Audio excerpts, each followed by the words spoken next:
And opportunities that you will grant to each one of our here today, bawat isa po sa inyo.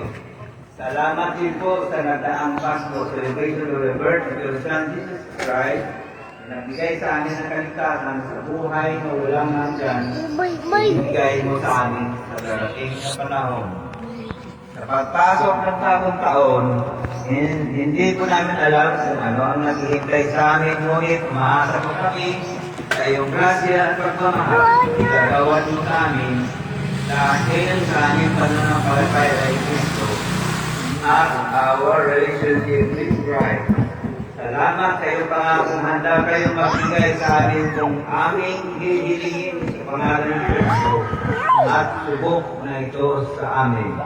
Sa taong ito ay sipon ninyo ang labis ng pag-aalala sa aming kakainin, sa aming mga gastusin sa araw-araw, pag-aaral ng aming anak, mabayarin at iba pa.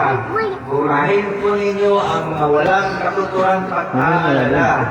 Bagos, palitan ninyo na pag-asa na ikaw lamang ang mapagbigay. Hindi naman kapatid niya. Sa amin ang aming pangangailangan kung aming hihilingin. Ulitin ko po, hihilingin natin ang gusto natin sa Panginoon.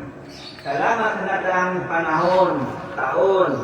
We survive, Lord God, because of your help and because of our faith.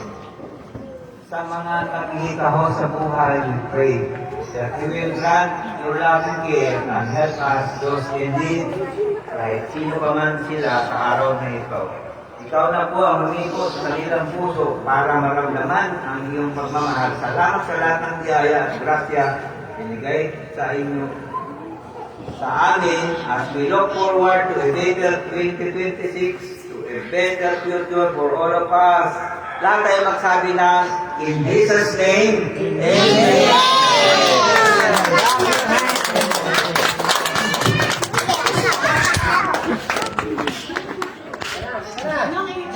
Be, palakpak. Paano amen, be? Magaling mag-amen yan. Paano? Dasal nga kay Papa Jesus. Amen. Galing ah.